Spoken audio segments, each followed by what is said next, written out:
Something massive is quietly happening in northern Nigeria, and Abuja doesn't want to talk about it. PETER Obi, the man who ran in 2023 and shocked the entire political establishment, is now pulling support from a region that largely ignored him just 2 years ago.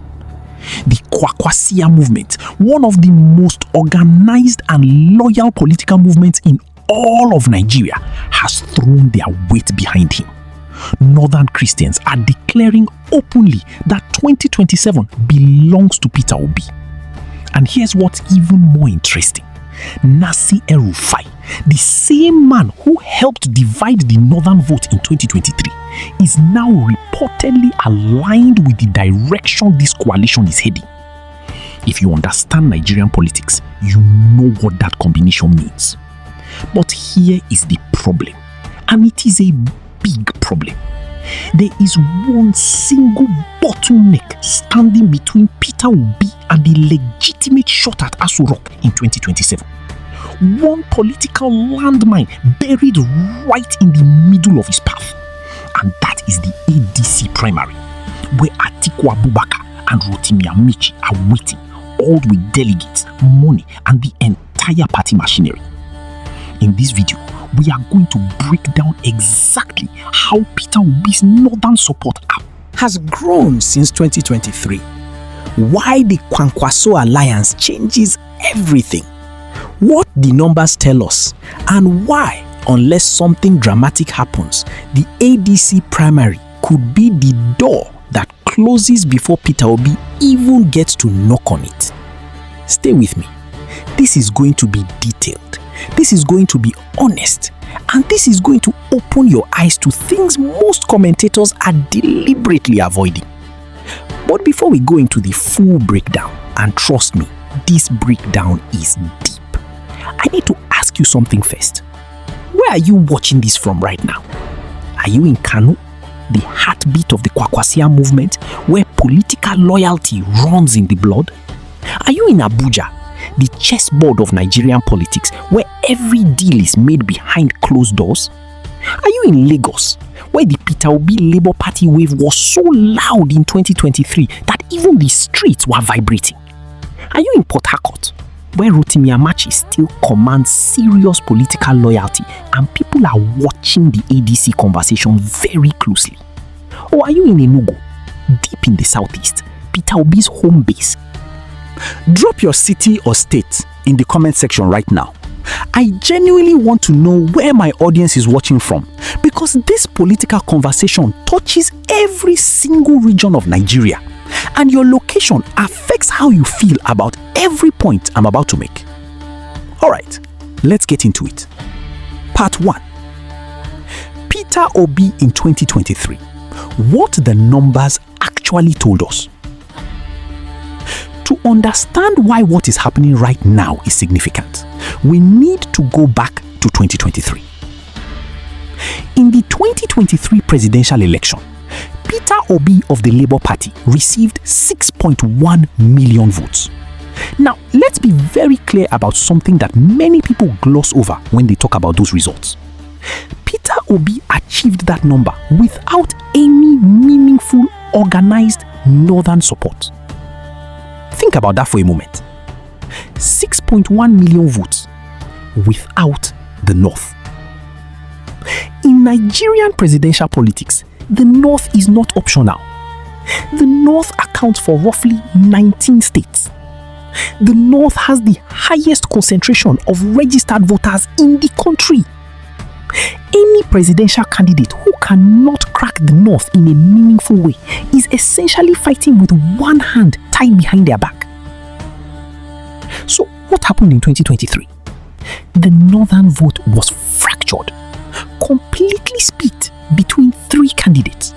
You had Bola Tinubu of the APC pulling northern establishment votes.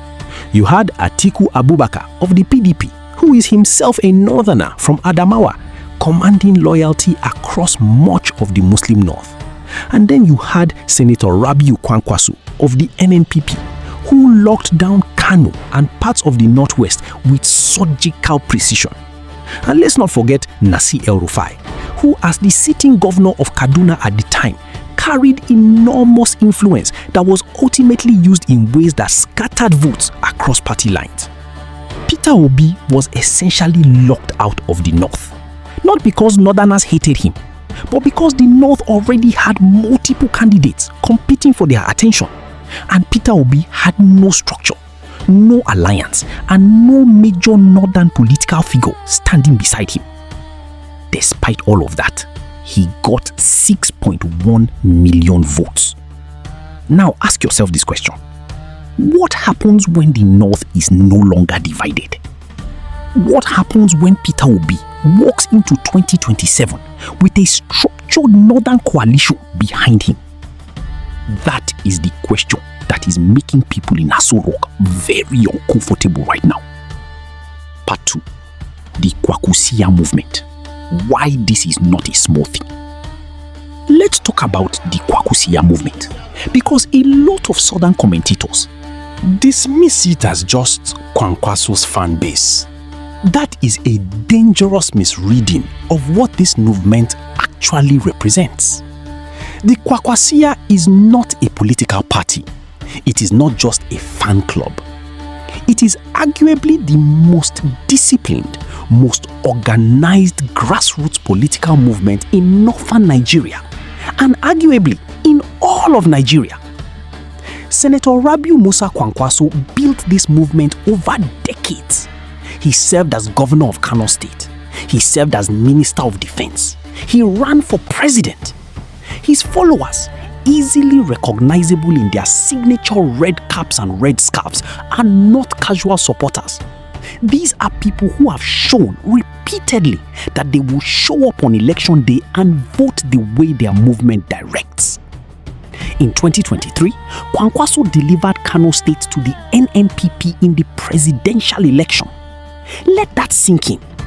Kano, the most populous state in Nigeria by some estimates, went to a third-party candidate. That does not happen by accident. That is organizational muscle. Now, the KWAKWASIYA movement has announced that they are drumming support for Peter Obi. This is not a minor development. This is a seismic shift.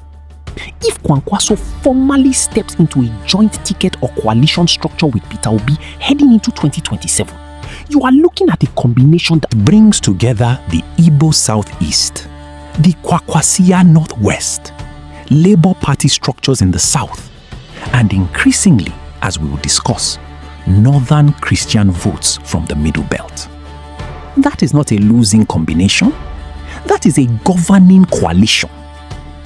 Part 3. Northern Christians and the Middle Belt factor. Now, let's talk about something that is not getting enough attention. Northern Christians. When people say the North, they sometimes forget that the North is not monolithic. Nigeria's Middle Belt, states like Plateau, Benue, Kaduna, Nasarawa, and Taraba, has a very significant Christian population. These are Northerners, but their political experience has often been one of being squeezed between the Muslim North and being overlooked by the South. Northern Christians have now come out publicly to say they will vote for Peter Obi in 2027. Why? Because Peter Obi is a Christian. Because Peter Obi represents something different from the politics of recycled northern Muslim elites that they have watched govern Nigeria with very little to show for it for decades. If Peter Obi can consolidate the Southeast, pull strong numbers from the Southwest through his Labour Party structures, and now add genuine Middle Belt and Kwankwasiya support, he is not just competitive, he could actually win. Part 4. The El-Rufai variable. And then there is Nasir El-Rufai. El-Rufai is one of the most polarizing figures in Nigerian politics. He is brilliant, calculated, and he never does anything without a strategic reason.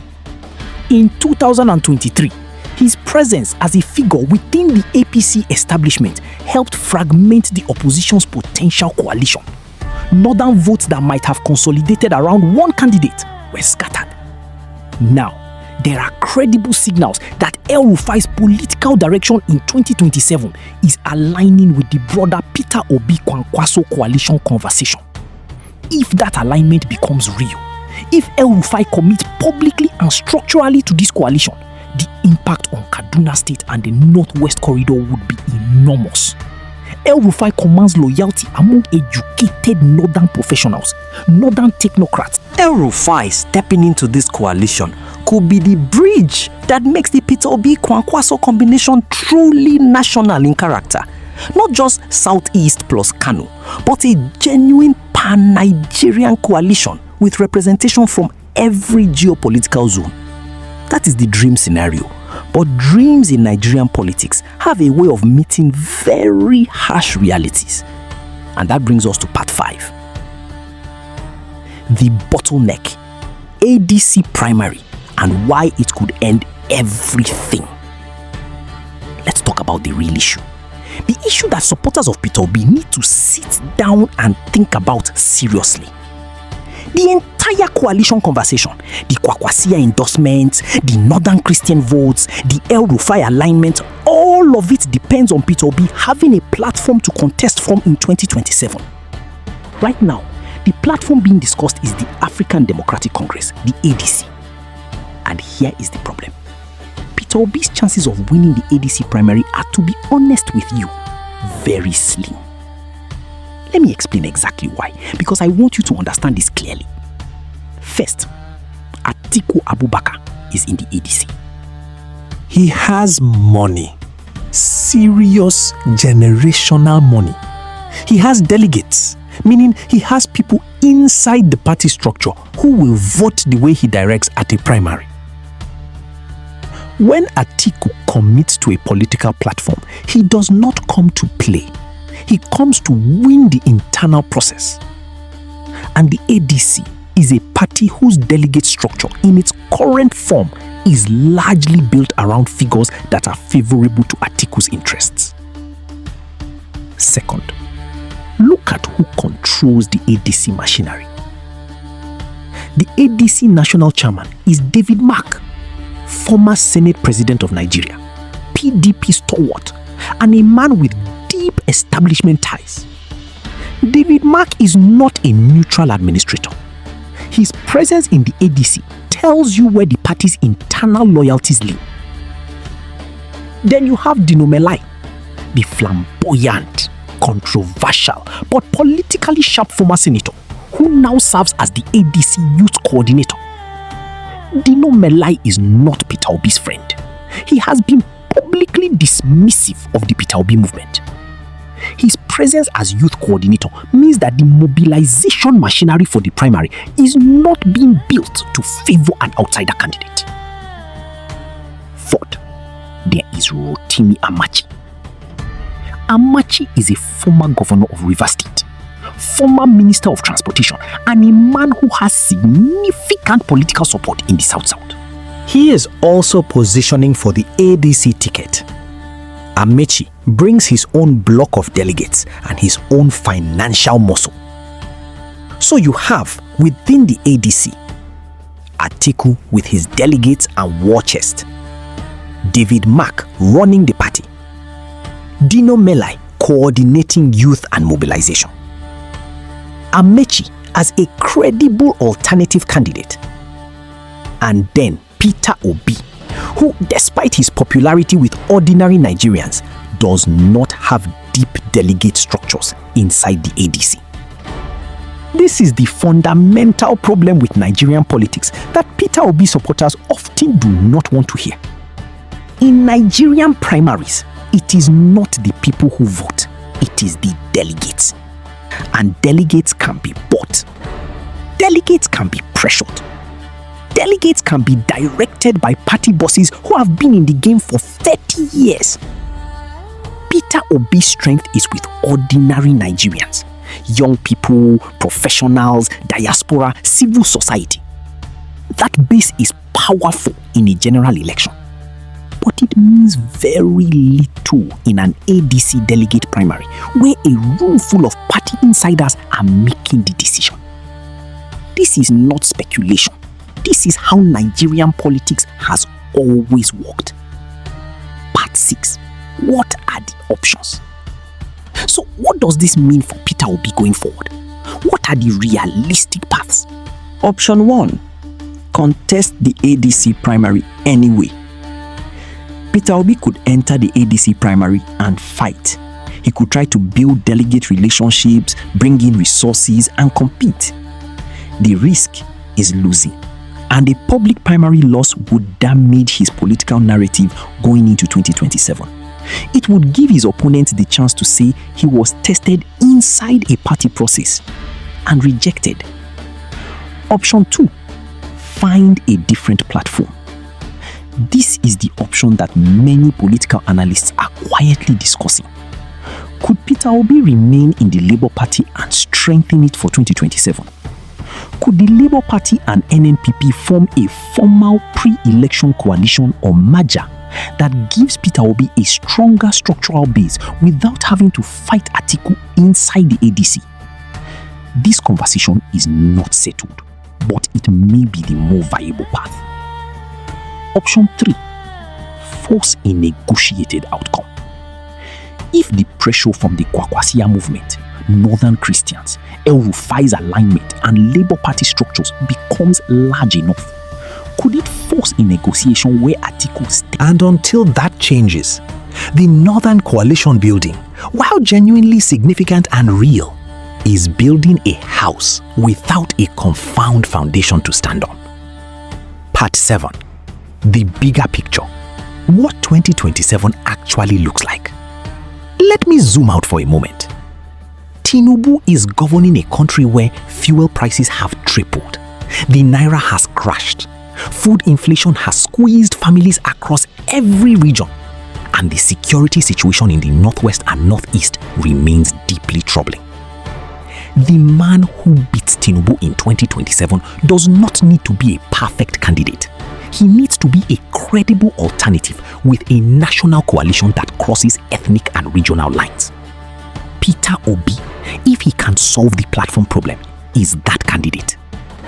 The 2023 numbers proved that he can mobilize a base that the political establishment cannot easily manipulate. The KWAKWASIYA endorsement proves that northern political structures are open to him in a way they were not before. The Northern Christian declarations prove that the Middle Belt is willing to look beyond the traditional Muslim North versus Christian South binary. That is the story of 2027 in Nigeria, and it is far from decided.